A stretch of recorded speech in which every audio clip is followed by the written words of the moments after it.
In every religion, there are various names of God, various cultural traditions, and many, many rituals. In one beautiful lecture, Srila Prabhupada explained how the rituals are like formulas that are meant for the specific purpose of dovetailing our consciousness to the Supreme Consciousness. But if we become attached to the ritual without understanding the purpose and the scientific understanding of how and why it works, it often becomes something very sectarian, something very mundane, which may even have the opposite effects of what it's supposed to achieve. One person is saying, "Oh, my Bible says like this." And another person says, "No, my Quran says like this." "Oh, my Vedas say like this." Recitation of mantras is a ritual. Studying of scripture is a ritual. Chanting God's name is a ritual. Namaz,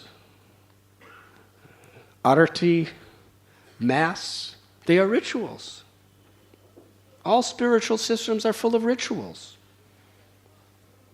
In fact, even in material life, there's so many rituals. Watching television is becoming a ritual.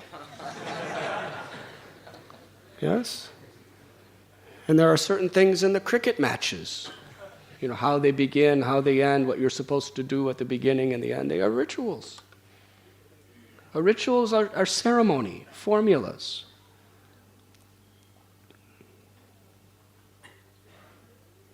And oftentimes these rituals, because we do not understand the substance of the purpose of it, creates hatred, envy,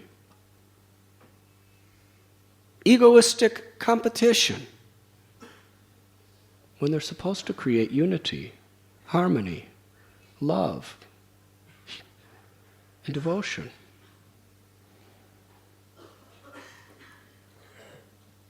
In the Bible, there is a beautiful quotation where Lord Jesus says to the Pharisees, who were like the smarta Brahmins of the time, he says, "You understand the spirit, you understand the letter of the law of God, but you do not understand the spirit and the power behind it."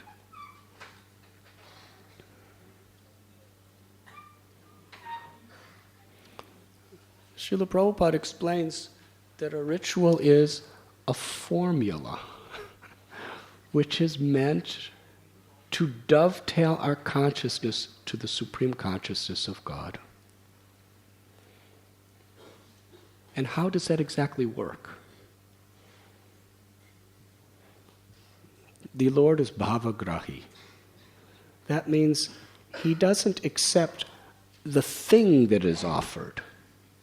He accepts the purpose, the intent in which something is offered. He accepts the substance of our will, of our consciousness. And the rituals are forms by which we can express and develop that consciousness, or that inner spirit.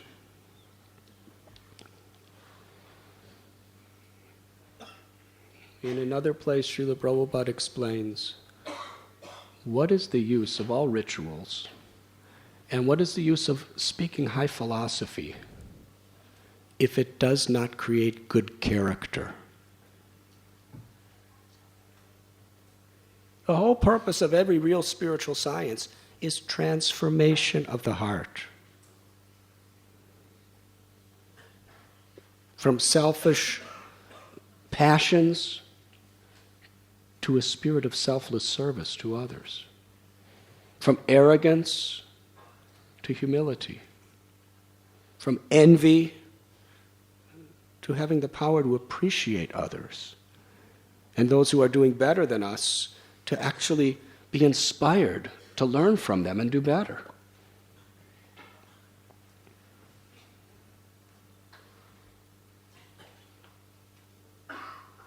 If this transformation doesn't take place in our heart, to create good character, personal integrity, and ultimately love for God, then it is all a waste of time. The Srimad Bhagavatam declares, Dharma shvanushtata pumshang vishvakshenu katashiyat notpadiyet yatirdatim shrama eva hi kevalam. Whatever religious activities we may perform, whatever it may be, if in the end it does not transform our consciousness to become godly, and does not help us to awaken that inner love of God within our hearts, then Shrameva Kevalam, it's all simply a waste of time. Atapumbir dvijastreshtas varana shrama vibhagasha shvanushtatasya dharmasya samsidir haritoshana. Whatever religion, whatever occupation, whatever dharma we may adhere to, its value is only to the extent that by performing it, we please the Supreme Lord. If the Lord is pleased, it is of great value. If the Lord is not pleased, Shrameva hi kevalam. It's like offering oblations of pure ghee to ashes. What is the value of offering ghee to ashes? No value.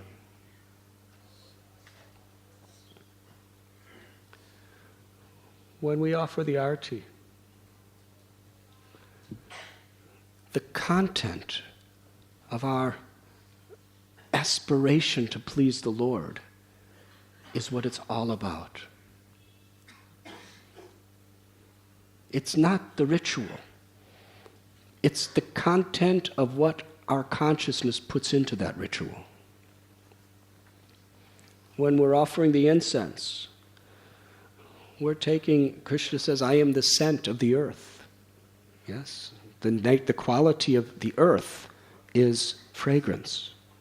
So we're taking the very essence of the earth, its fragrance, in the most palatable possible way, and offering it back to Krishna. Patram pushpam palam toyam yome bhakta priyachasti. And if it is offered with sincere devotion, Krishna accepts it. It pleases Krishna. Fire. The quality of fire is to give light, to give warmth. So we're offering that light of the fire for the pleasure of Krishna. We're offering the texture and the scent of the flower to Krishna. We're offering water to Krishna, the taste of water. And with the chamara, we're offering air, the breeze to Krishna. The basic elements that we are all surviving upon, that God has given us. We're acknowledging.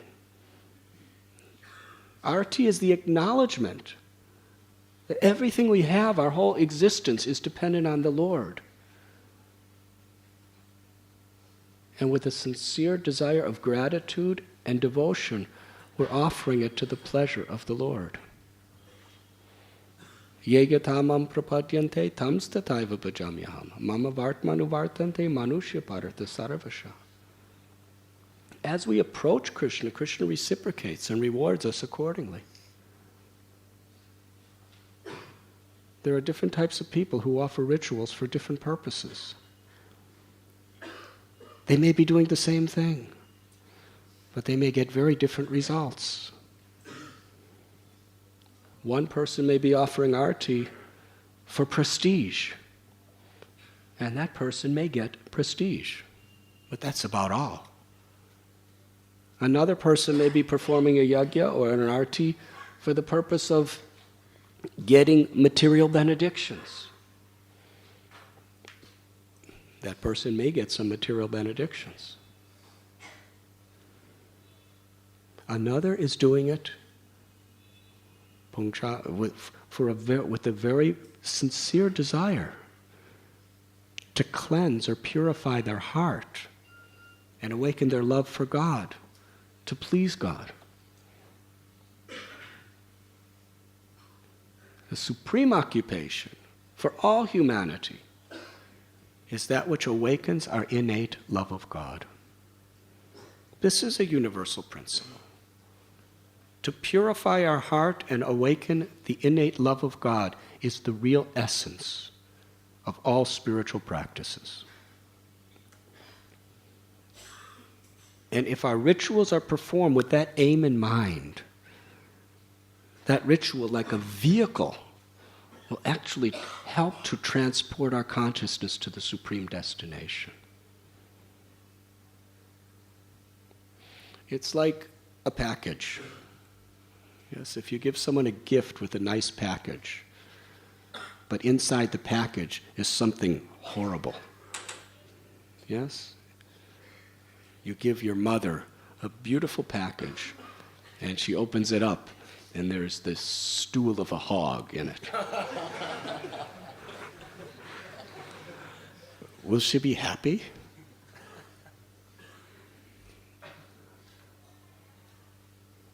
But if you offer the nice package with a fragrant rose or something that she always wanted, then the package has its purpose.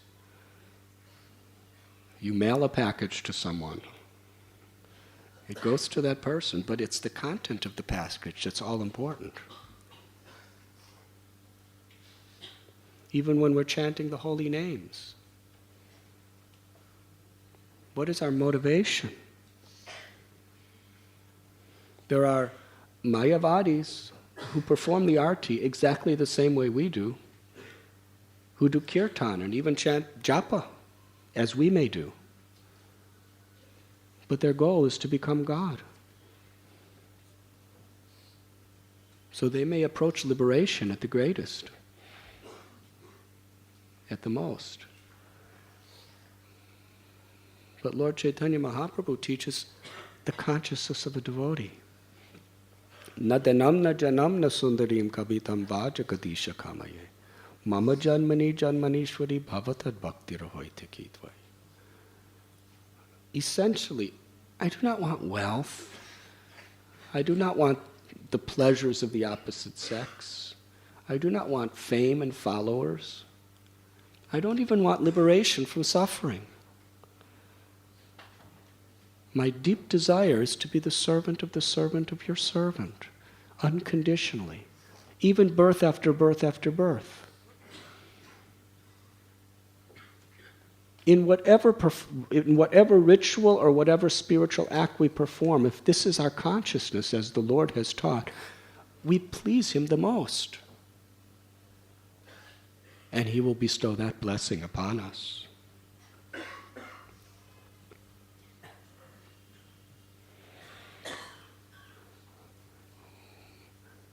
In the Holy Scriptures there are many beautiful stories. When the Brijabasis were arranging the Indra Puja, very, very elaborate arrangements to worship the Devata Indra for the purpose of rain, Krishna asked, "Why are you doing?" Yes? And most people today, they don't even know why they're doing. Because my mother taught me, and her mother taught her, and her mother taught her, and her mother taught her. If we don't do it, it may be bad luck. Out of fear. Because we have been worshiping, our family has been worshiping this God for so many generations. If I don't do it, God may be very angry with me. And I don't know really so much about this God, but I don't want to take any chances. In India today, a vast majority of people, perhaps, they perform their rituals because they do not want to take any chances. Have you ever seen that before? But Krishna asked, why are you doing? And he explained, we are cowherd, agriculturalists, Vaishyas. We are growing crops, we are taking care of cows. We depend on the rain. Indra is the devata that provides rain. So therefore this ritual has been done since time immemorial from our relatives, so we must continue. Krishna challenged, just like many of you challenge your parents. If not with your mouth, with your hearts and minds. Yes? Well, it's raining over the ocean. The ocean's not doing any rituals. So what do we have to do rituals for? And besides that, there's the law of karma. The law of karma is what you do, you're going to get back. So if you're doing good karma, then Indra has to give you rain. If you're doing bad karma, then he's not allowed to give you good rain. So what do you have to waste your time and all these nice ingredients to worship Indra? Just do good. Be good. That's all. And ultimately, Krishna wanted to teach there's a supreme God who is above all the demigods. And if you water the root of the tree, the Srimad Bhagavatam explains, then all the parts of the trees are automatically satisfied. If Krishna's pleased, all the devatas are blissful. Because he is the source of everything. He is empowering all of them. And ultimately, they are all his devotees.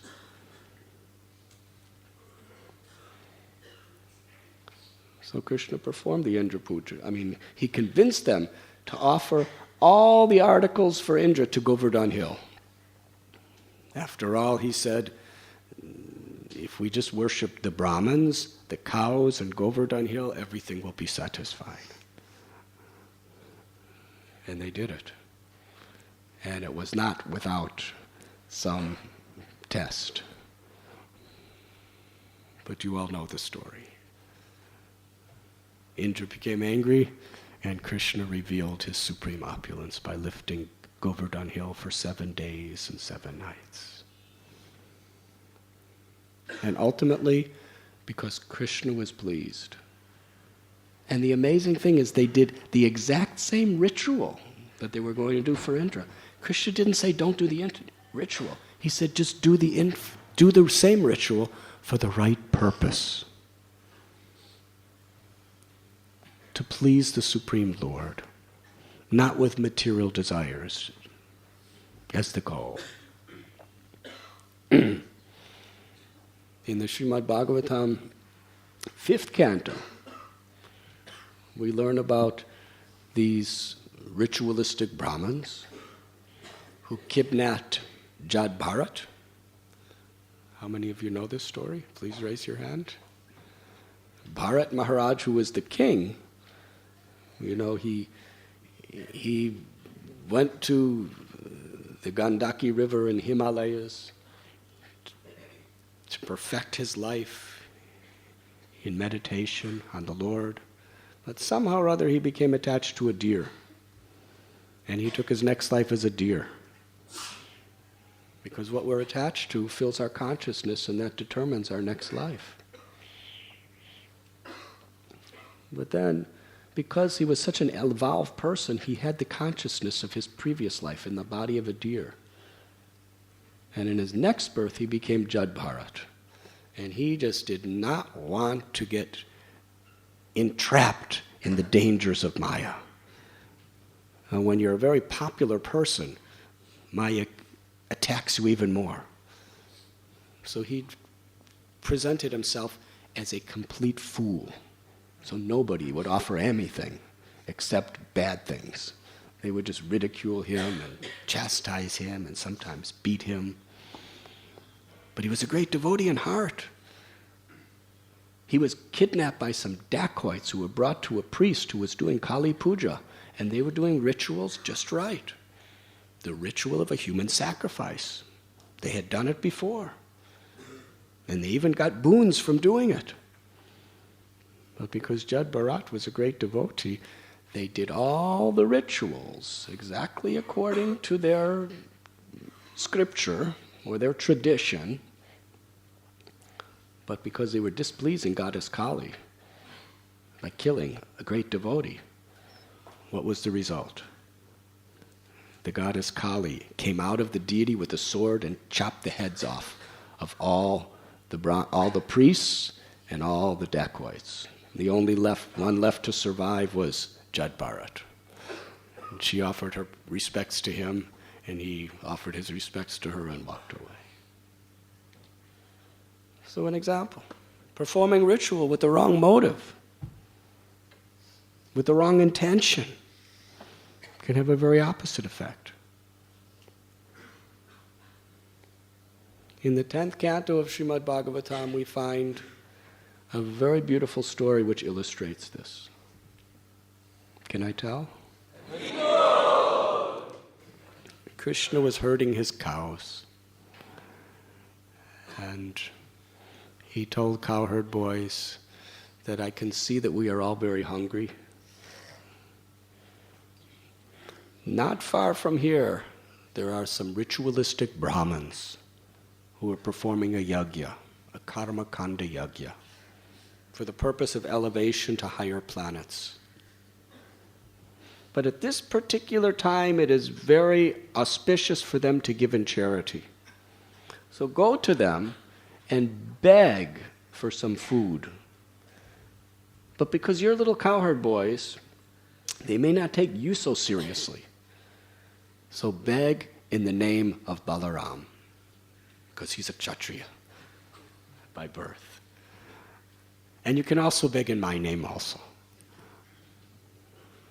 So the little cowherd boys, they went running to that place, and the Brahmins were performing their pujas very expertly, chanting their mantras, doing their rituals. And at a certain break, the little boys, they bowed down in great respect, and addressed the Brahmins as the lords of the earth. Because the Supreme Lord is the Lord of everything and everyone. And the Brahmins are meant to be the representatives of the Supreme Lord, so they are considered to be like the lords of the earth. They said, not far from here, in the forest, is Krishna and Balaram. And they are very, very hungry. And they have sent us here to ask that you give some food for us to take back with them. And we're very hungry too. And we know this is a very good time in your sacrifice to give in charity, so please give us some food. The Brahmins were so immersed in performing their ritual, and they considered their ritual to be so important, and these children to be so unimportant, that they paid no attention to them. Neglect is a very painful type of insult. If someone says something nice to you, it makes you feel very good. If someone says something very not nice to you, it feels very bad. But if somebody just completely ignores you and neglects you, it's very miserable. So the boys, their hearts were pained. Why? Because they were not just neglecting them, they were neglecting Krishna and Balaram. And the boys, more than anything else in all of the world, they wanted to give food to Krishna and Balaram to make them happy. And their service was unsuccessful. They were coming back empty-handed, and the Lord was hungry. They came back downcast and explained to Krishna what happened. Krishna laughed.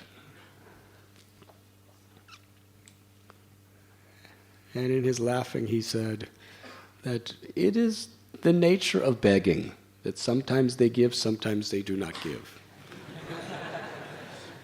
You should not be attached to either one. But their wives are very great devotees. Go to their wives and ask some food for us. So the little boys went to the wives. Now, the wives were just sitting home. They were helping with the yajna, but just on the sidelines. They weren't really participating. They were doing the domestic chores.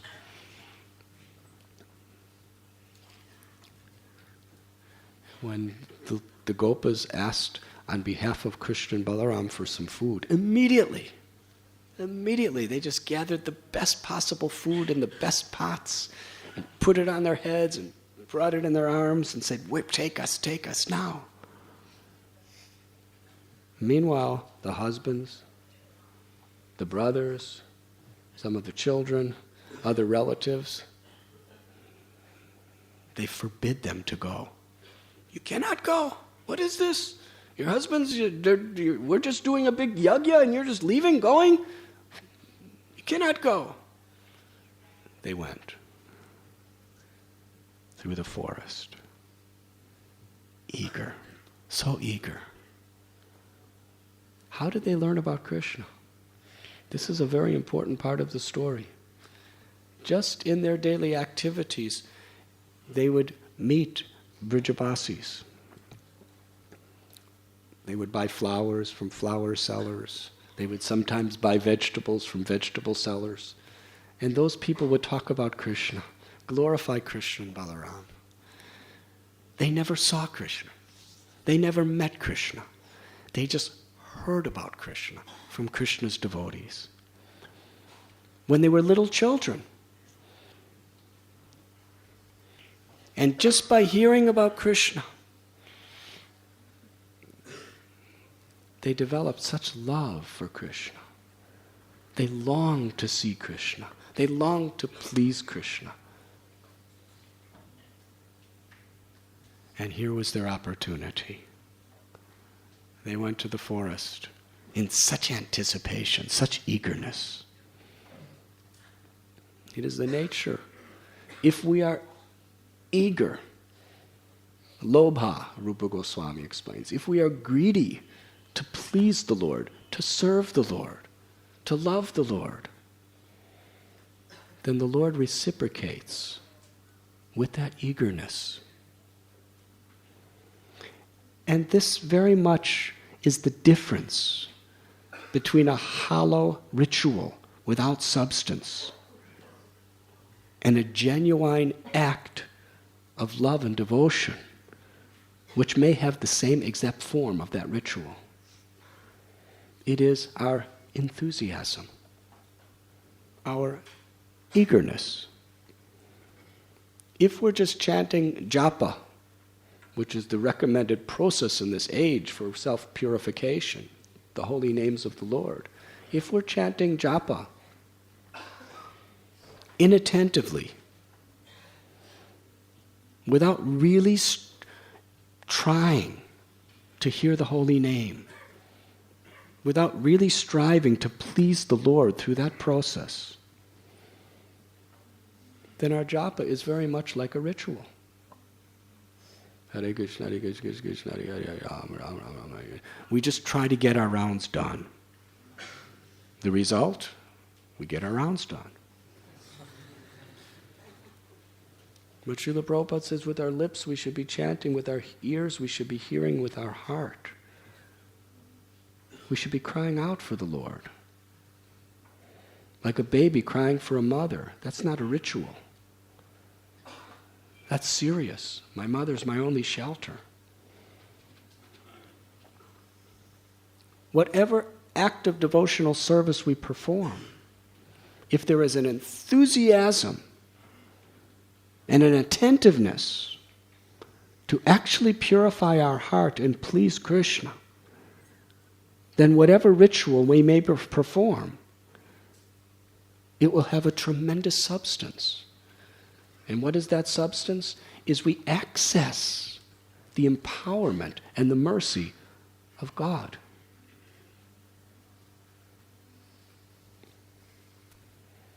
Now we can recite prayers of great personalities, and that is purifying. But it's ever more purifying when we actually try to enter into the mood that they offered their prayers. There are so many beautiful stories. Gajendra, when he was on the verge of death, he was not ritualistically offering prayers. It was from the core of his heart. Prahlad Maharaj, when he offered his prayers, Kunti Devi, when she offered her prayers, Prabhupada's prayers on the Jaladuta. If we try to understand the content and the feeling in which they're offering their prayers, the prayers by Bhakti Vinod and Narottam Das Thakur, there is an enthusiasm to access the mercy of the Lord, to give one's heart to the Lord through that ritual. And that is the real content. So these Brahmins' wives, they were so enthusiastic and determined to offer Krishna whatever Krishna wanted, just to please Krishna. They didn't even perform any ritual. They just went. And they saw near the banks of the Yamuna, Krishna was walking with his cowherd boyfriends. And there they saw he had one arm on the shoulder of another cowherd boy.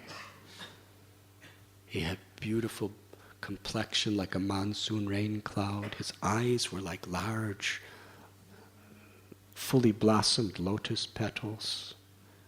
His nose like the sesame flower, his lips like the fresh bimba fruit. His neck like a conch shell, had 3 lines on it. His shoulders were broad, his waist was thin. He was standing so beautifully in yellow garments that resembled lightning. And there was a peacock feather adorning his beautiful, beautiful hair that was curling around his moon-like face and cascading over his shoulders. There was a garland of fresh, wild forest flowers that extended from his neck to below his knees. He was carrying his flute and a stick for herding the cows. His eyebrows were like the bows of Cupid. There were beautiful, shining, shark-shaped earrings on his ears. He cast his glance of love upon them. The Brahmins' wives, through their eyes, they brought Krishna into the core of their hearts. And there they embraced him with love, and he embraced them in reciprocation. It was the ultimate perfection of their lives. Krishna gave them the ultimate experience of prema, or ecstatic love. Why? Simply because they had such enthusiasm to please him and to serve him. They had such enthusiasm to hear his glories and chant his names. Krishna offered them a place to sit, and then told them that your husbands, they need you. They're performing a yajna. You should go home. They did not want to go home. For them, they considered that, who are our husbands? Who is anyone? They're just dead corpses. You are the life of life. The difference between a dead body and a living body is consciousness. Consciousness is the symptom of the presence of the soul, the Atma. And you are the soul of the soul. You are the Paramatma. Because the soul is part and parcel of you, a little spark of you, like a sun ray is a part of the sun. That consciousness illuminates the whole one's life. So ultimately, Krishna, it's only you we love in everyone. So if we're here serving you, that is the perfection of our service to everyone. But Krishna explained to them, that you will not achieve perfection just by your physical proximity with me.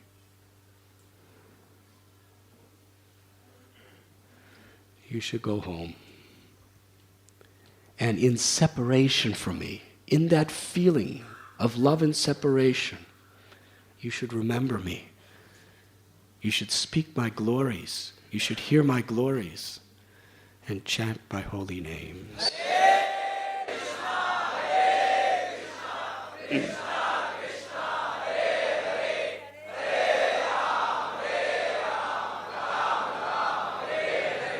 In this way, you will always be with me and I will always be with you. That is how you will achieve perfection. The Brahmins' wives, according to Vishwanath Chakravarti Thakur, they didn't even want to be Krishna's personal consorts. They said, Krishna, you're a cowherd boy, it might be controversial if you're with Brahmins' wives, so we'll just live in the forest. And whenever you place tulsi garlands on the gopis, and when they cast those garlands away, we will pick them up and put them on our heads. In that way we will glorify you and serve you. That was their selfless service attitude. But Krishna told them to return home. And when they did, the husbands realized what fools they were. To hell, they said, to hell with all of our being born Brahmins. To hell with our getting initiated in Gayatri Mantra and all of that other. To hell with our expertise in performing all the rituals of the sacrifices. To hell with all our vast learning of the Vedas. To hell with our being the gurus of so many people who come and touch our feet and learn from us. Our wives, they haven't done any of those things. But they have pleased Krishna. They have surrendered to Krishna. Vedaischa sarveraham eva vedyo vedantikrit veda vedeva chaham. The whole purpose of all the Vedas is to know Krishna, to love Krishna. Sarva dharman parityaja mam ekam sharanam braja. Aham tvam sarva papebhyo mokshayishami masaja. Krishna says, abandon all these varieties of different dharmas and just surrender to me. That is the focus. That is the purpose of all religion. To love God. To access the empowerment of God so that we can be an instrument of God's love within this world.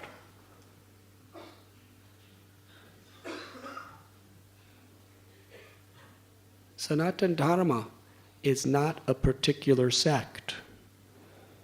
Sanatana Dharma is a universal principle. Dharma means that which cannot be separated from our existence, our intrinsic nature. The dharma of a chili pepper is it's hot. The dharma of sugar is it's sweet. The dharma of water is it's liquid. If you put it in an unnatural situation, it becomes solid, but as soon as it's put in a more natural setting, it becomes liquid. The Sanatana Dharma, the dharma of every living being, is to serve God with love.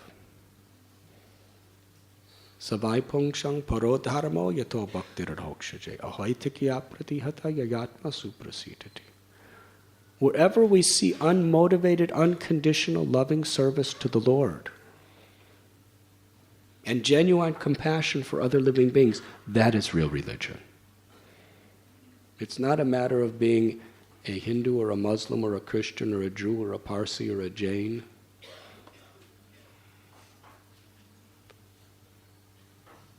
It's a matter of developing love of God and developing the character of a person who has love of God. Tatikshava karunaka surida sarvadehinam. Humility, tolerance, compassion, self-control, these are the qualities of one who loves God.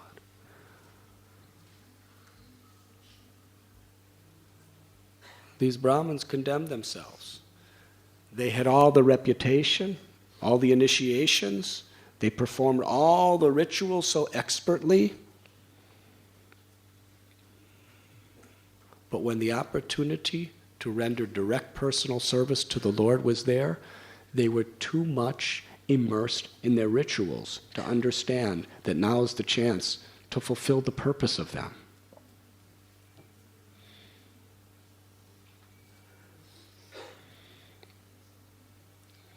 It's like you're working for a paycheck. You're working so hard. And your boss says, here's your paycheck. And you say, I don't have time, I'm working.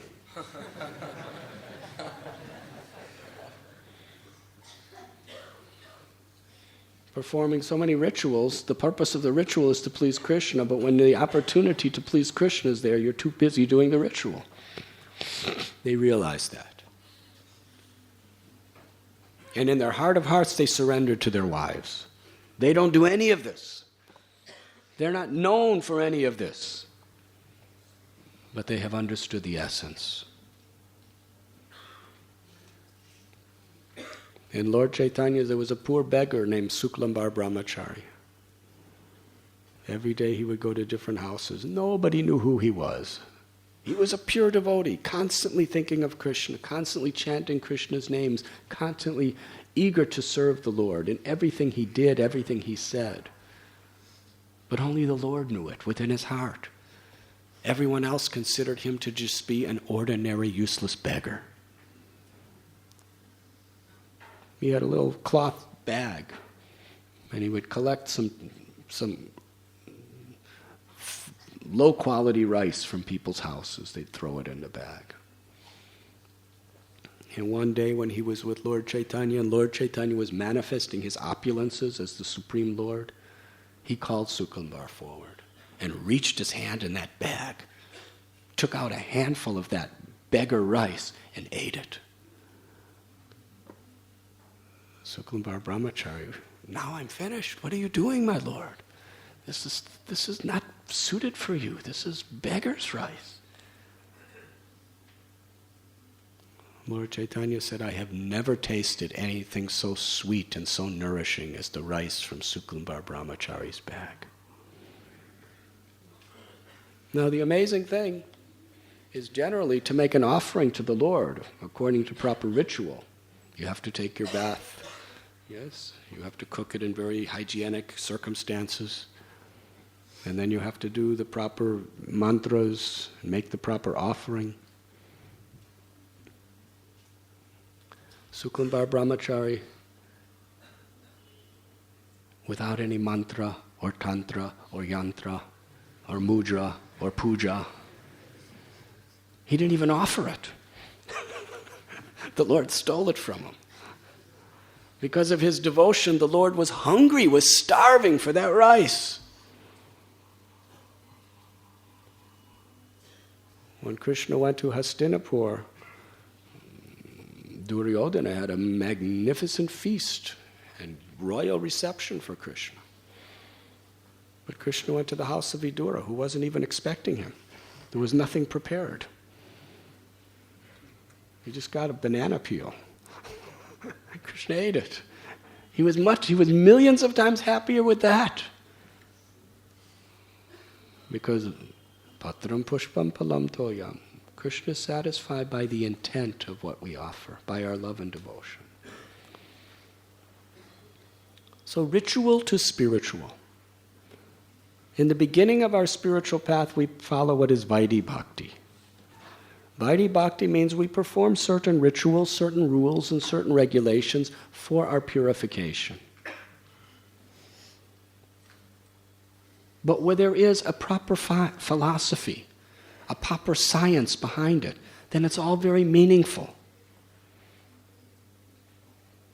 In my own life, with your permission, I will say, when I was in the West, I saw the rituals of the religions of my country, and it just seemed so backward and unfashionable and empty. Because I saw people doing all these rituals, but I didn't see it. It really transformed their lives. They were just materialistic people who did rituals every Sunday or whatever. And then I came to India. And I remember when I saw people offering arti to a deity, I thought, God, is this ever superstitious stuff? I thought, this is so ritualistic. I'll never forget. Even when I met Prabhupada at Cross Maidan, there was a devotee offering an arti to Radha and Krishna deities. And it was so uncomfortable in my heart to see this ritual. It just looked so,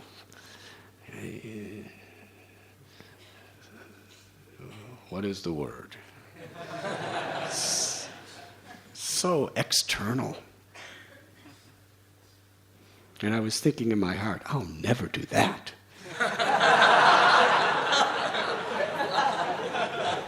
I'll meditate. I'll meditate and I'll pray, but I'll never do a ritual like that, offering incense and offering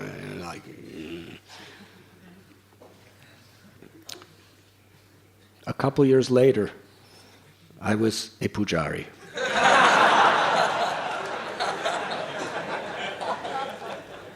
And for the next 7 years, all I did was be with pujaris. 6 offerings and 6 artis every day for deities. And I loved it.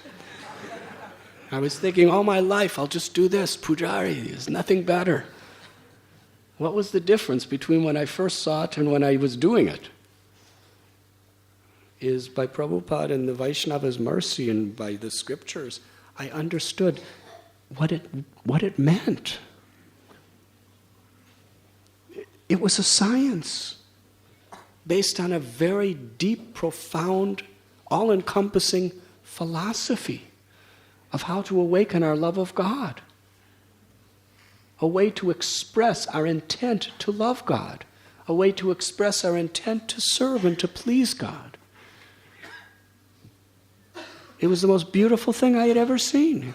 Beautiful thing I ever experienced.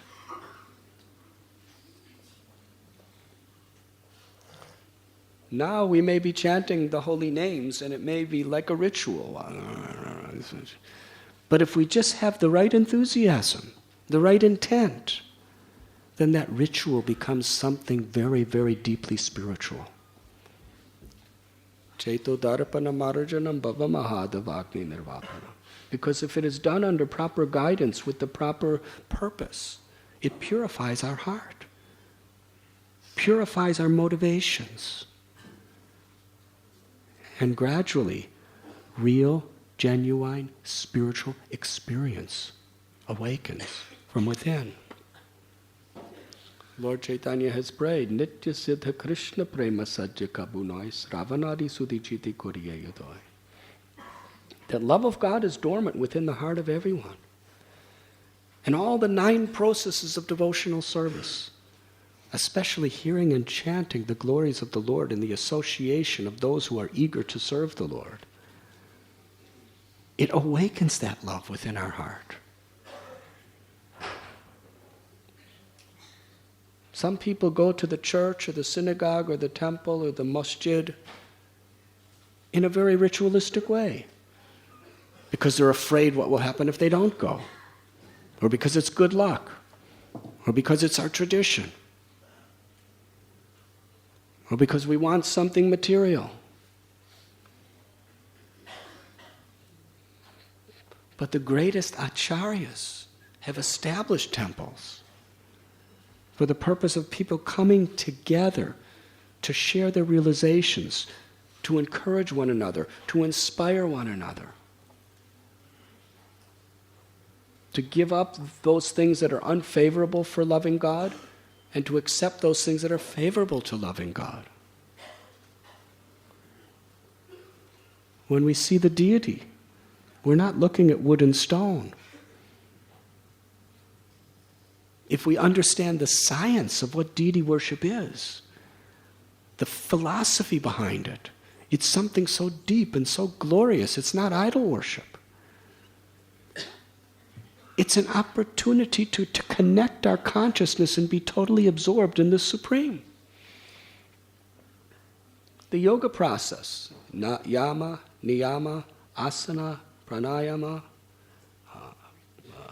pratyahara, dharana, dhyana, but it's all meant ultimately for the purpose of samadhi. The yoga system is not just to have a good body. It's meant for samadhi. That's the goal. Samadhi siddhir ishvara pranidanat. The perfection of samadhi is to be completely absorbed in a mood of surrender to the Lord. So the yoga system, if we keep our mind fixed on the goal, then we'll actually achieve the goal. In whatever spiritual path we may follow, if we keep our mind fixed on the goal to purify our heart and to develop true, pure love of God, then Krishna will help us to overcome all impediments, as he did the Brahmins' wives.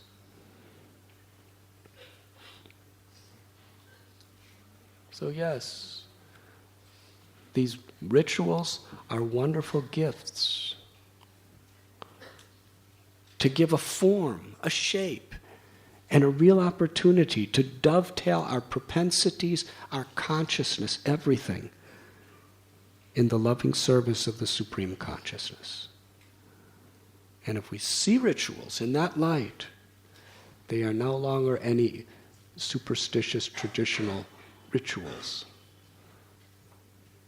but they're actually opportunities to perfect our hearts.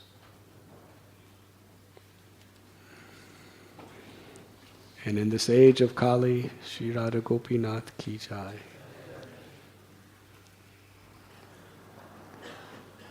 In this age of Kali Yuga, the most powerful, highly recommended form of all spiritual activities is the chanting of the names of the Lord.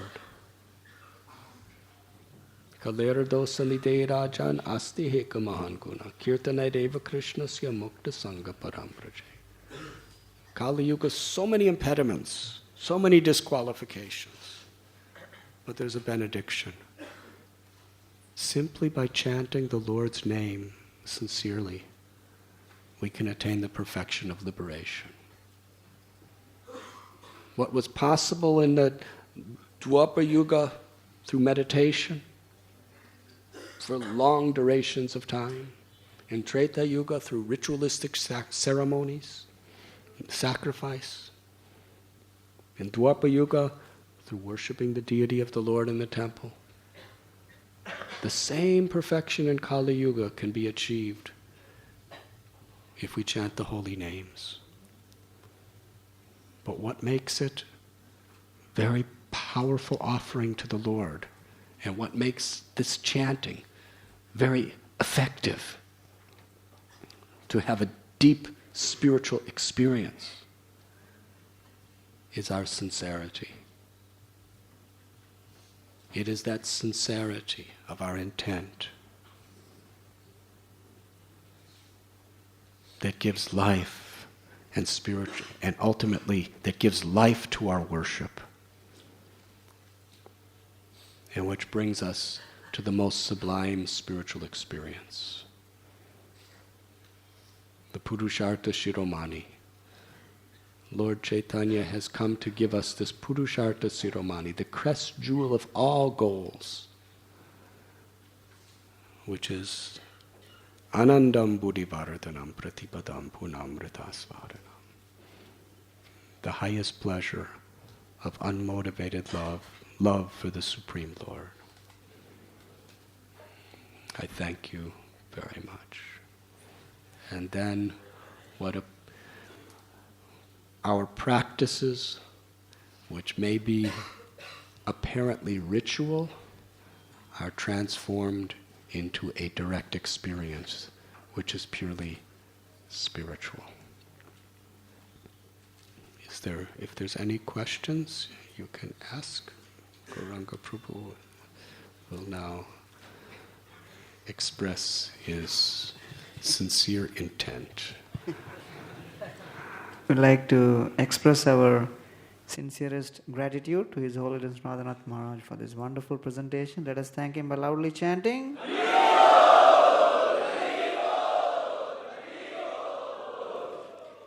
So Maharaj has very wonderfully explained all the concepts which all of us have been wondering about rituals.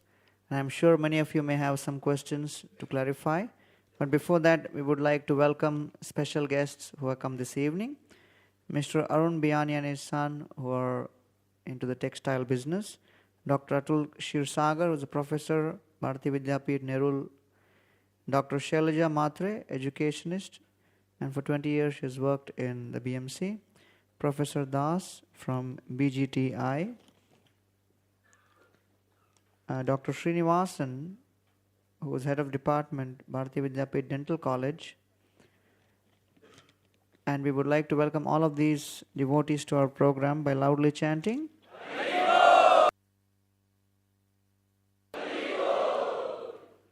We would like to welcome guests who have come for the first time this evening.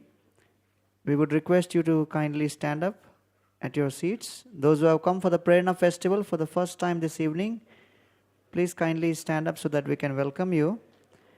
There is a free gift for gift voucher to be collected from the free gift counter, and also a special seminar for newcomers will be held tomorrow, that is 10th February from 7 p.m. to 9 p.m. and the topic is Chat with God, whom, why and how to chat. And this seminar has been specially arranged for all of you. Those who may be interested, you can register at the gift counter below. And we are very, very grateful to all of you that you have spent this evening with us. And in future, we'll be having these Prerna festivals every month. Please be in touch about the dates. We would like to welcome all of these devotees by loudly chanting. Haribol! Kindly sit down. So please remember to contact the gift counter below. And this gift counter has been set up specially for those who have come for the first time this evening. Also, there is an interesting news for those who are interested in traveling to holy places. As usual, His Grace Madan Gopal Prabhu is coordinating the IYS Yatra, as has been in the previous years. We have gone to several holy places, Ayodhya, Naimisharanya, and many other places. And this year we are traveling to Hampi and Ahobilam. And Hampi, we'll see the pastime places of Hanumanji, and in Ahobilam, we'll be seeing the pastime places of Lord Narsingadev. So, the dates for this yatra, 27th June to 6th of July. And the last day to register is 16th of March 2008. The forms are available at the gift shop. So the gift shop, which is right at the end of the staircase, if you go behind, then there is a gift shop there. And if you contact the people there, you'll find there are forms available for this IYS Yatra. And more details are available at the notice board. So if you just go at the end of the stairs, there is a notice board on the right side. And on the notice board, check out for the caption IYS Yatra 2008. Further details about this have been mentioned. So please make sure that you also inform many of your friends who may not be present here for the Prerna festival about the dates of this Yatra. Hampi and Ahobilam Yatra, 27th June to 6th July.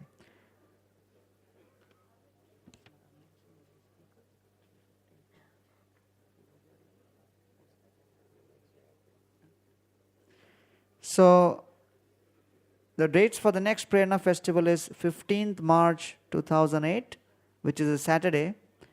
And the speaker will be His Holiness Radhanath Swami Maharaj. So the topic will be announced later. And now we will have the session for questions and answers. If you have any questions, kindly raise your hands and we'll send the microphone. Or you can send some chits if you want.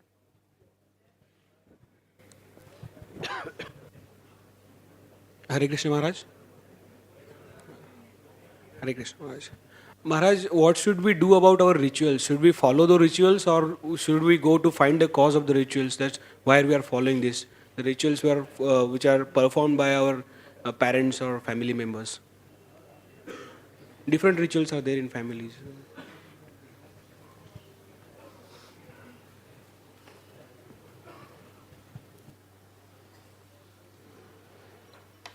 It is said, Mahajano yena gata sabanta. It very much depends on what you want. If you want the real goal of life, pure love of God, then we follow the rituals that are recommended by the great acharyas, by which we can do so. Krishna tells us in Gita, evam parampara praptam, that true knowledge is being passed down through disciplic succession. So by following in the footsteps of great souls. Srila Prabhupada, in the disciplic succession of Madhvacharya, Lord Brahma and Krishna, has given us a philosophy, a science, and certain rituals which are specially designed specifically in the association of holy people to awaken that love. So those rituals or those spiritual practices will have that effect. Whereas other rituals which are with a lesser substance, there's no need. Sarva dharman parityaja, Krishna tells. We don't have to follow those. We should follow the path that will bring us to that highest place, that highest and purest perfection. We should certainly respect all demigods and all forms of the Lord. But if we're really seeking the essence, we will follow the path of the great acharyas. Does that answer your question?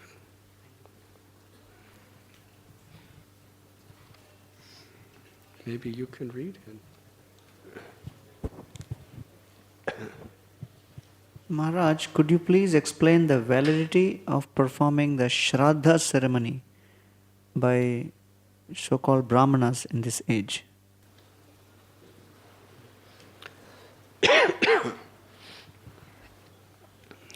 The purpose of the Shraddha ceremony is to offer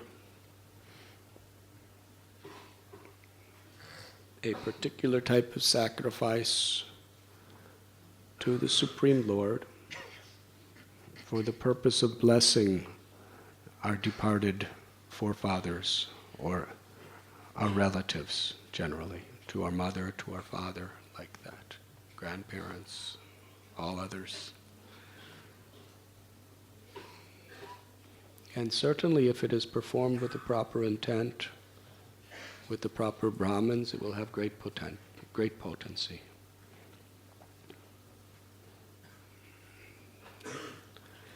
Now, Lord Chaitanya Mahaprabhu performed Shraddha ceremony for his father. Advaitacharya, greatest Vaishnava, he also performed the Shraddha ceremony for his forefathers. So it is actually the obligation of a child to perform the Shraddha ceremony. But today, oftentimes when people go to a particular holy place to perform the Shraddha ceremony, there's so much money consciousness. Do the Brahmins really care about your forefathers? Or do they care about how many rupees they're going to get from you? Have any of you had that experience? We have talked to people who went to a holy place, maybe Gaya, maybe Vrindavan, or maybe Badrinath, and so many different holy places, and oftentimes the Brahmins, they're fighting one another over getting customers. And then they're bargaining with you over the price of this and the price of that. So certainly, that is very much a compromise from the real spirit of the Shraddha ceremony. It is supposed to be a very, very grave and very sobering offering of love to your forefathers. And the Brahmins who are performing the ceremony should actually be in that spirit as well.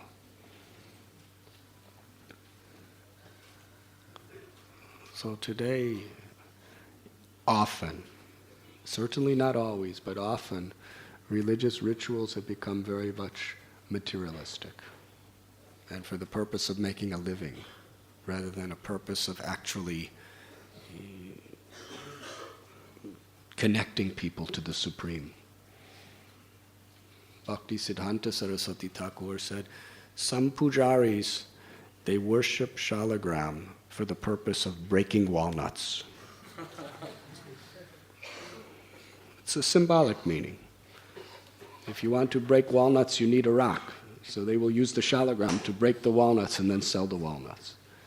In other words, they're performing their puja for money. They're doing the rituals for you for money. In the real Vedic sense, Brahmins will never negotiate or demand money. They will perform their puja as a service to society, as a service to your forefathers, as a service to you, to the soul. And then dakshina is a very important part. We reciprocate by giving some donations, giving some charity to that Brahmin. But when it becomes a very, very negotiating, business, pressurized situation, or in the middle of the ceremony sometimes, they start demanding more money. We have seen 200 rupees, and then in the middle of the ceremony, 300 rupees, 400 rupees. You see them. So Shraddha is something very sacred. But ultimately, if it is explained by Lord Narasingha to Prahlad and in many other places in the Shastras, if we sincerely and wholeheartedly take shelter of the Lord, then the Lord will deliver and give liberation to generations and generations of our forefathers.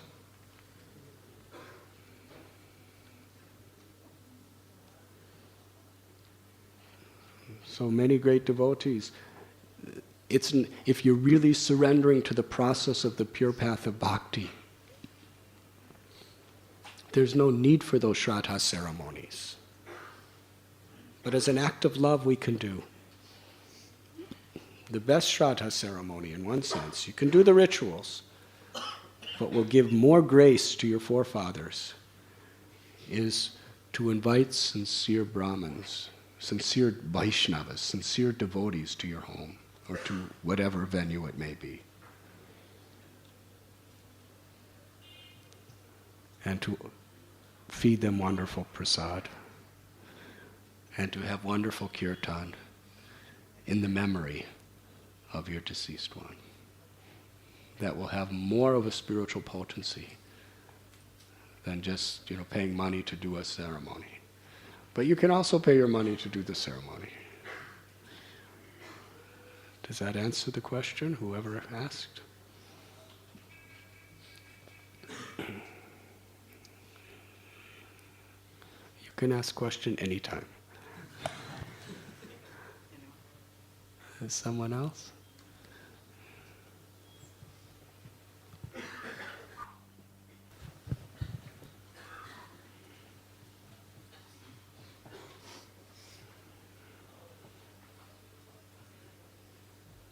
Hare Krishna. Thank you, Maharaj. Maharaj, what should be our understanding that the chanting 16 rounds and following 4 regulative principles are not rituals but actual spirituals? Can you say again, please? What should be our understanding that the chanting 16 rounds and following 4 regulative principles are not ritual but they are spirituals? They are really spiritual because it is recommended by the Lord and the great acharyas. But Srila Prabhupada, when he taught us to chant Hare Krishna, he also gave us books to teach us how and why we should chant Hare Krishna. Actually, if we just chant the holy names of Krishna, that alone will grant us the highest revelation of God. But in order to chant properly, we must understand God as a person, the supreme person, and how the God is, he has his supreme personality. He's also the all-pervading Brahman, impersonal Brahman. He's also the Paramatma with every living being's heart. A proper philosophical understanding of God takes away the confusion in our minds, and we can actually focus on real bhakti, real devotion to the Lord. That is very important. And also we must have a proper service attitude. If you're offending people due to arrogance, the Lord is not going to be pleased when you chant His name. Trinadapi sunichena taro ibasihishnuna. Amanina manadena kirtaniya sadhari. We should strive to be humble, tolerant, respectful to others, not expecting ourselves. The beautiful prayer Shikshastakam teach us the consciousness by which we can please the Lord and attain the highest spiritual potency when we chant the holy names.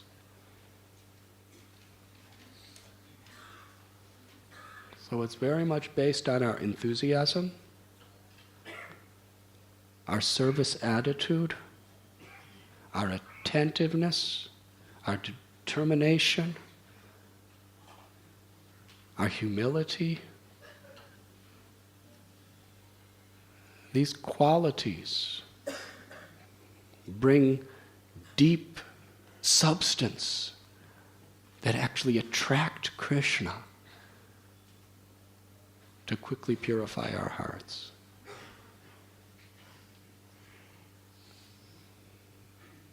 Therefore, if we are sincere, it is that sincerity that gives substance. And to be sincere means to really be striving to develop these qualities, to live by these qualities, and to chant with these qualities. Does that answer your question? Then it is very deeply spiritual.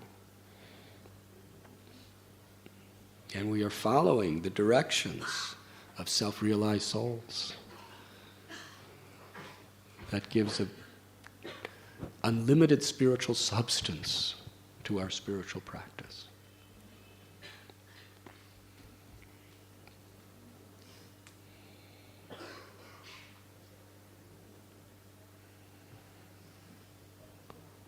Is there another? Yes. Hare Krishna. Prabhuji, you have said that our intention is to please the Lord, to love the Lord. But when we will know that the Supreme Lord is pleased? When we follow His teachings carefully and sincerely, we know He is pleased.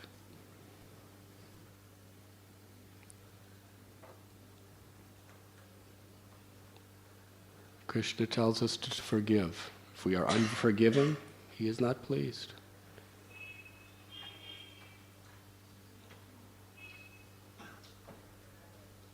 Krishna tells us to give up immoral activities. If we perform immoral activities, He's not pleased. Yes? Krishna tells us to remember Him in a favorable attitude, to please Him, to serve Him. And that is why it is important to have spiritual master. Because spiritual master gives very practical application in our life to how to please the Lord. And when we follow those teachings honestly, sincerely, we know for sure the Lord is pleased. And if we're not following them properly, we know that He's not pleased. It's very simple. Yes?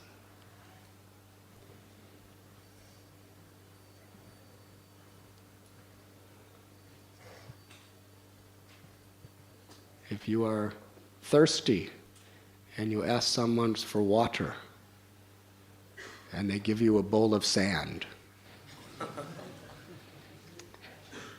will you be pleased?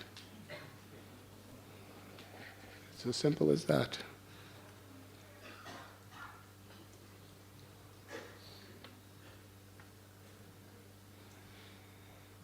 Yes. Microphone, please.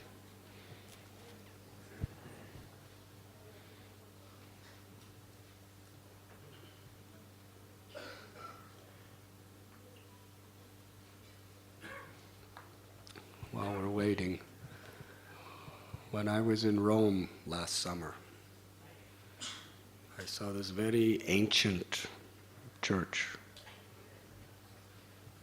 And on it was inscribed that, it was actually carved right in the stone. Amazing. That if you have committed sin, come here to be forgiven. Hare Krishna. And it also had like the price.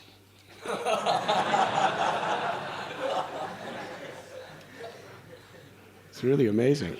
It's still there. Because in those days, if you committed sin, you pay the priest, according to your sin, you pay a certain amount of money and you're forgiven.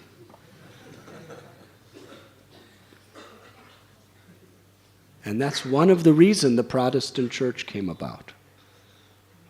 Because people protested against this. It was more money-making than it was really... Instead of teaching you to change your lives and give up your sins, the more people sin and pay us money, the better. It's a price for everything. So that is an empty ritual. You sin, you pay money, you sin, you pay money. That's one of the offenses to the holy name, the seventh offense, to commit sin on the strength of chanting the holy name. Or to commit sin, and Prabhupada saw, and then confess, or give some money, and then do it again. Whatever spiritual practices must be done sincerely, with the proper intent. Yes. Dandavad Pranam, Maharaj. Maharaj, can I ask you a question?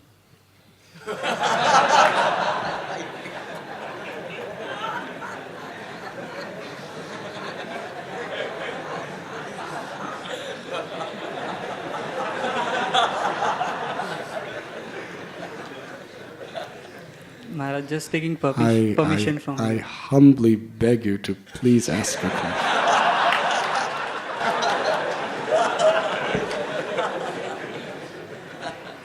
Maharaj, I'm little confused. Krishna says in Bhagavad Gita, okay, my devotee always engage in the loving service of mine. So I go to office, I do my chanting in the morning, but the whole 8 hours I'm working in the office. But I'm not engaging in Krishna service for 24 hours or whole day. I'm just doing my chanting in the morning, and when I come back, I read some books. That's it. So in the morning and in the evening.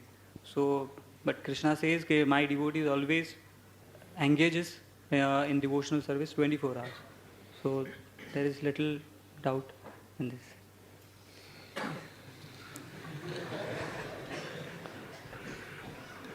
I congratulate you. Well done. If you are sincerely chanting in the morning and reading from Srimad Bhagavatam, Bhagavad Gita, and in the evening, and whenever possible, coming to associate with devotional people, then you are establishing a very, very strong foundation, spiritual foundation. And that helps in your work. You should, as far as possible, try to remember Krishna. And if your sadhana is nicely, then naturally you'll remember Krishna even in your work. And with the fruits of your work, whatever you earn of your work, if you utilize that in the service of Krishna, then it also spiritualizes your work.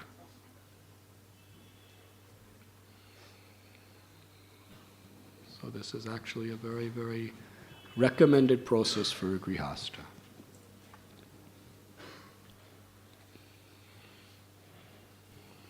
Thank you.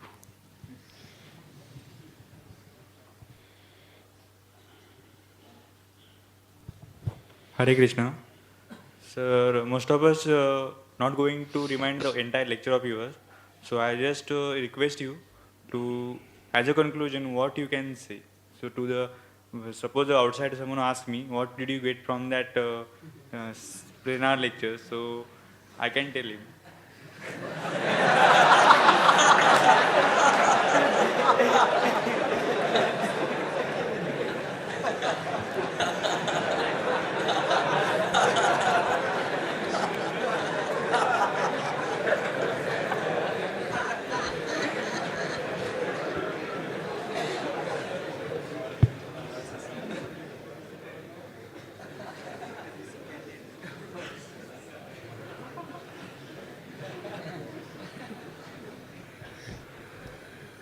Thank you for your honesty.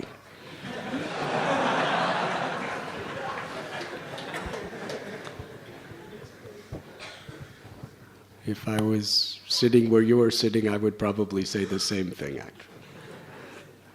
actually. The essence of what we were speaking tonight is, if we follow our spiritual practices with sincere intent, under proper guidance, then it will bear fruit,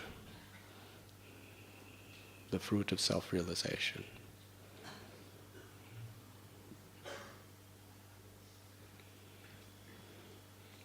And if we chant the holy names and work and perform our rituals in a spirit of real devotion,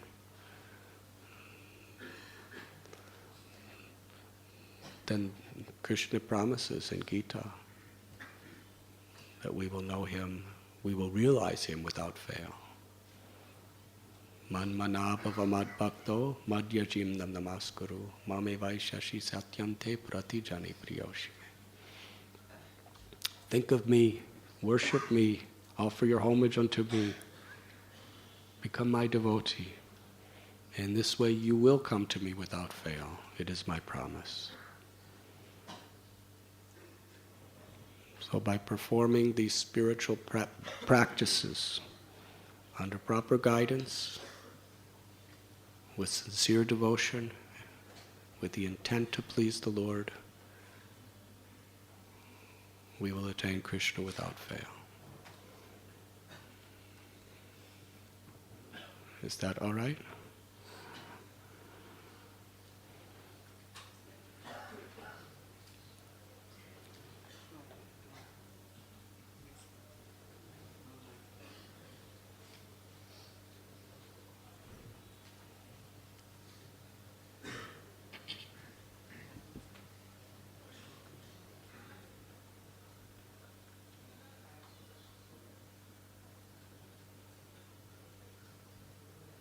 That.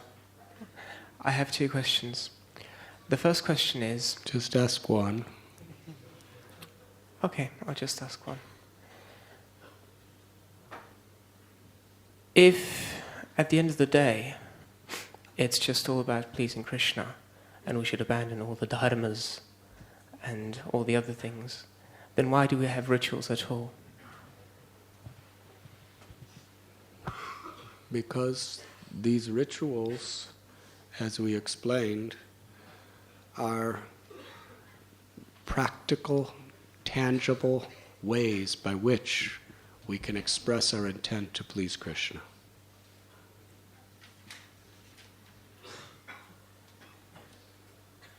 to dovetail our consciousness and our propensities in Krishna service. Because in absorbing our consciousness in Krishna, we become purified. Really, the purpose of all ritual is to absorb our consciousness in rendering service and pleasing God. It's a formula that helps us. When we're offering arti to the deity, we're meditating on the beautiful form of the deity, and we're offering our hearts through each article to the deity. It's a practice of total absorption if we do it properly. And it has a powerful effect of purifying our hearts.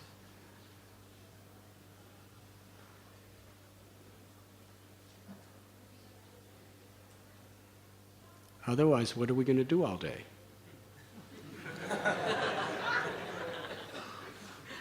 You ask at the end of the day, if all it means is to please Krishna, then why do we do everything? Well, what else? What are we going to do? At the end of the day, what pleases Krishna is what we've done during the day. Yes? And these rituals help us to absorb our consciousness in Krishna, in a proper service attitude, in a devotional mood. And that's foundational to whatever occupational duties we may perform the rest of the day. It gives us a spiritual perception, a spiritual state of consciousness in which we may do our work. Especially the chanting of God's name. God is none different than His name. We really establish the Lord within our heart. And these other rituals help us to absorb our minds in Krishna. Arti, hearing Srimad Bhagavatam, they're not just rituals. They're spiritual practices that facilitate our absorption in Krishna, in purifying our heart. And then at the end of the day, we know that I've actually really absorbed myself in the process of pleasing Krishna. Does that answer your question? Your second question? Because your first question was so nice, you can ask second question, please.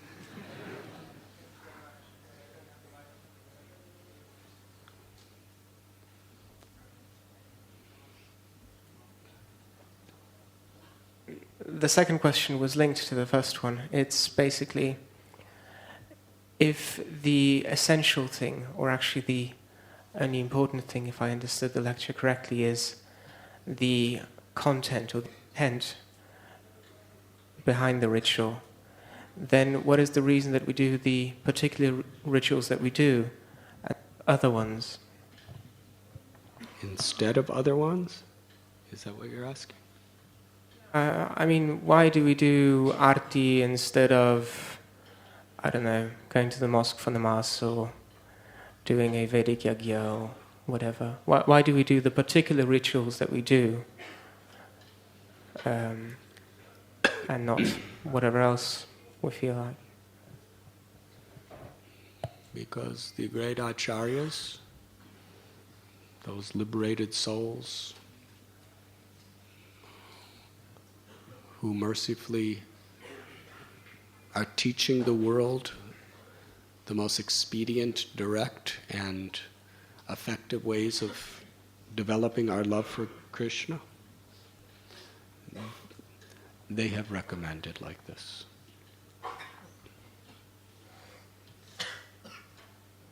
In the age of Kali, the chanting of the holy names is the most powerful and important of all spiritual practices.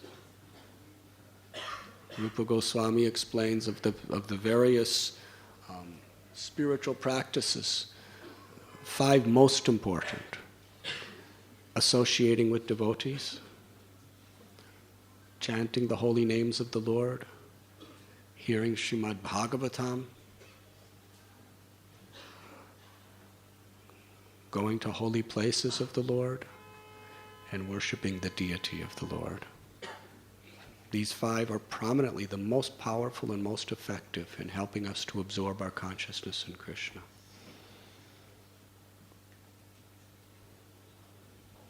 Thank you very much. You're welcome.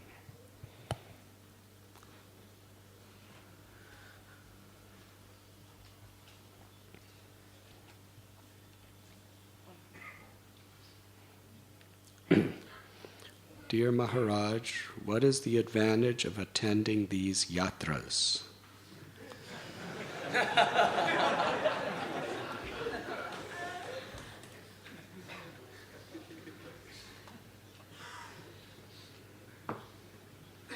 There are many advantages.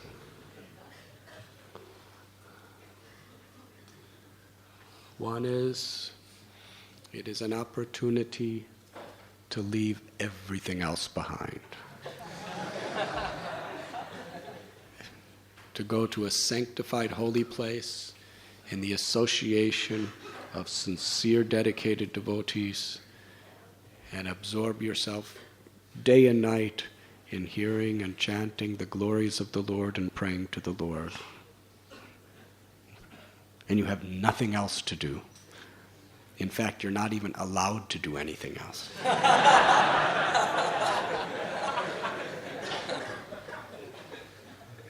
So it is a very great spiritual opportunity.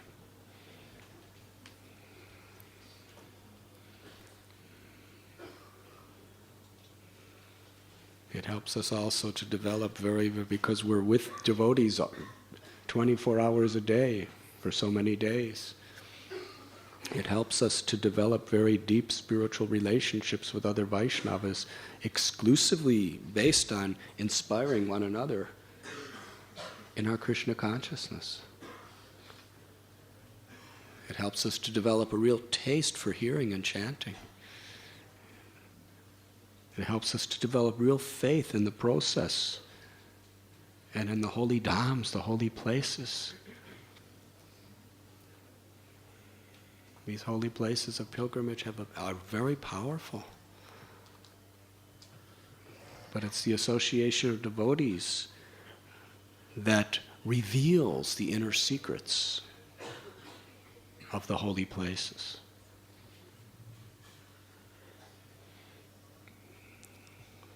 Many devotees tell me they have their work as doctors or engineers or housewives or teachers or whatever. And they do their sadhana in the morning and they practice Krishna consciousness very sincerely. And they come in they have deep relationships with devotees. But still they do their work very responsibly. But they tell me their lives are really just living from one yatra to the next. One yatra is finished, and as they're going through all their occupational duties and performing their sadhana very nicely, it really, really gives them so much inspiration to know that there's another yatra coming. Going on yatra is like going back to Godhead. You're liberated from everything else except being amongst devotees, hearing the beautiful, sweet glories of Krishna, and nothing else to do for weeks at a time except to chant the holy name.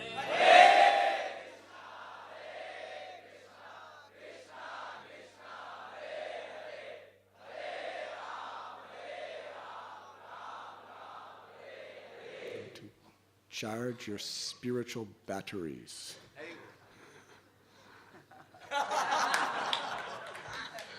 If you want any further information, you can ask Krishnananda Prabhu. He will give you a whole seminar on the subject. He may even take you on one of his yatras.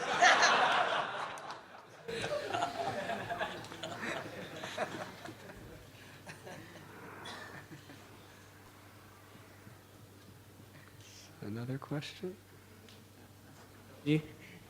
My question is, there are different people, they believe into different religions, in different way they believe into the God. Means the Catholic people believe by their way, the Muslim they believe in Allah, and in Hindu religion also the people believe in different gods. So what do you have to say about them? Means they all of them are exactly doing this right thing, or they are just There is one supreme God. Nam Namakari Bahuda Nidra Sarva Shaktis. And that one supreme Lord has many names according to his qualities, according to his relationships with his devotees, according to his wonderful pastimes. And the goal of every religion is to follow the commandments, to follow the will of the Lord, to serve the Lord, and ultimately to learn to love the Lord.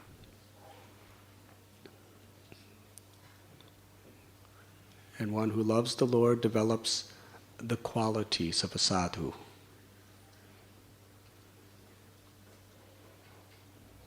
That is the essence. That is what is all important. You can be a devotee of Krishna and be a dacoit. Yes? But you're not really a devotee. You may believe in Krishna. But real devotion means, in the Bible it is said, one who just calls out, Lord, Lord, will not be given entrance into the kingdom of God, but one who does the will of the Lord. That is a universal principle.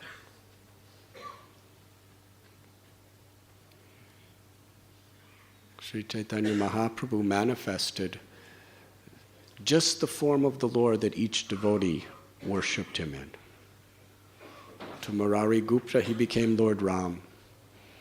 To another, he became Lord Narayan. To another, he was Krishna as a cowherd boy. To another, he was Krishna and Radharani.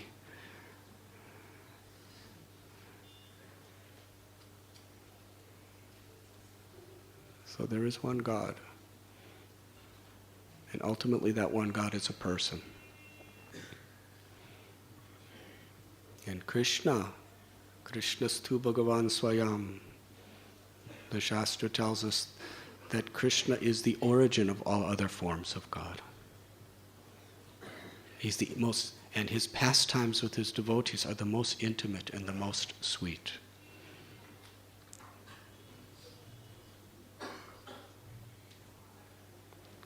So we are not sectarian. But at the same time, we are not foolish, that anything you do is the same. If you worship the demigods for material benedictions, you're not going to get the same goal as worshiping Krishna for pure love. Yanti deva vata devam pitrin yanti pitrin vata. Krishna says, if you worship the forefathers, you'll go to the forefathers. If you worship the devatas, you'll go to the planets, the material planets of the devatas. If you worship ghosts and spirits, which some people do, you will go to those ghosts and spirits. If you worship me with love and devotion, you will attain me. Does that answer your question?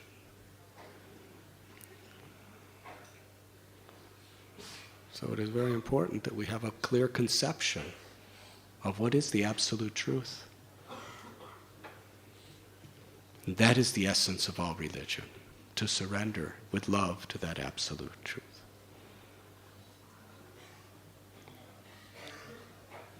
We can have one more question and then we will have kirtan.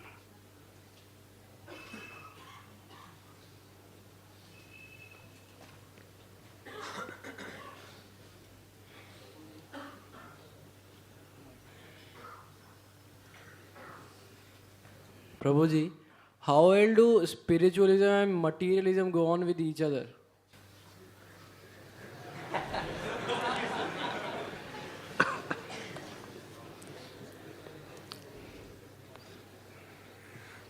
Devotional service is the art of spiritualizing the material world. Everything is potentially spiritual.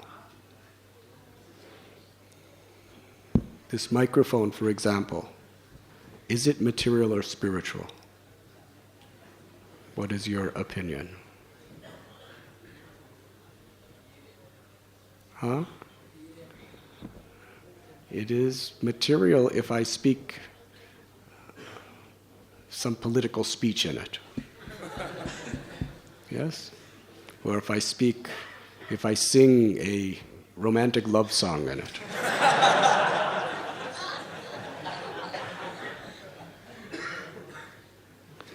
But if I'm speaking the words of God, or I'm singing the names of God, then this microphone is spiritual. An example. There is a knife. A thief picks up the knife and kills somebody to take their money. A doctor takes the knife and does a surgery and saves a person's life. So is the knife good or bad? If it's in the hands of a good person, it's good, and if it's in the hands of a bad person, it's bad. So all material energy is potentially spiritual, if we see its relationship with God and use it according to that relationship with God. Just like this room. A few years ago, it was a high school. Yes, Tinkerbell High School. Divided into 4 sections. So certainly it was pious, a high school, but still it was material. There's nothing spiritual about a high school. People were getting paid a lot of money, or let's say paying a lot of money to put their kids in this place. It was a business. It was a money-making business in the form of a high school. So this room was just a very ordinary material place. But now, there's about 700 people in this room to hear about God. The Lord is... People from all over Bombay and the world are coming to see the Lord and worship the Lord and pray for the Lord here. And in a few minutes, there'll be hundreds of students dancing happily and chanting the names of the Lord. So it's the same room, but it's transformed from material to spiritual. Bhakti is the art of transforming material energy into spiritual energy through our intent and through proper guidance. The body, when the body is used simply for our own selfish purposes, it's a material body. But when we use the same body to engage in the loving service of the Lord, the body becomes spiritualized, becomes spiritually charged.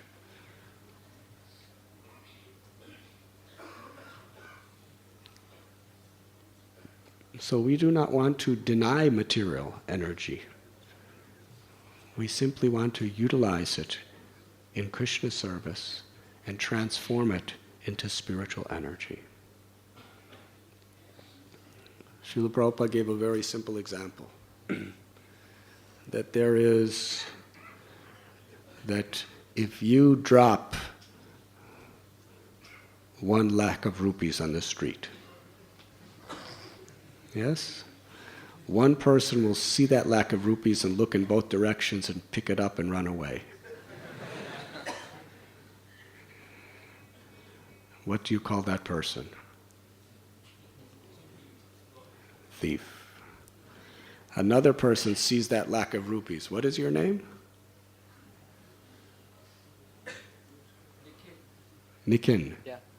So another person sees that lakh of rupees and thinks, that's Nikin's rupees. I'm not going to implicate in myself in that karma. I might get arrested. So he just runs the other way. What is that person called? You could all give him your name according to your realization. And another person sees that lakh of rupees and says, this belongs to Nikin. And he comes and says, Prabhu, here, this is yours. Who's the best? So similarly, everything in this world belongs to God, Sarva Loka Maheshwaram. A very materialistic person will think, This is mine. I have earned it. I have worked hard for it. It is mine, and I can enjoy it any way I want. Yes? That person's called a thief. Because it's not his. Everything is the property of God. The second person is renounced. I don't want anything to do with anything. Just turn off this microphone. I'll become karmically incriminated. Anything I do with any material world, somebody gives me money, we say, no.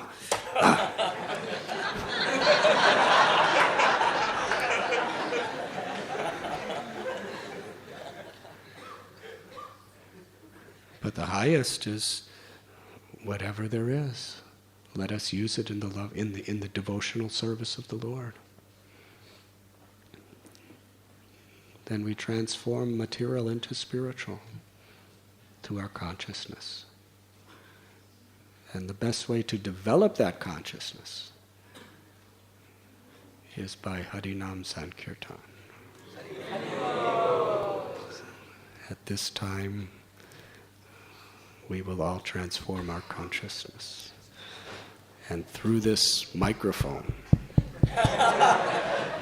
made out of the sacred elements created by Krishna, we will chant the holy names.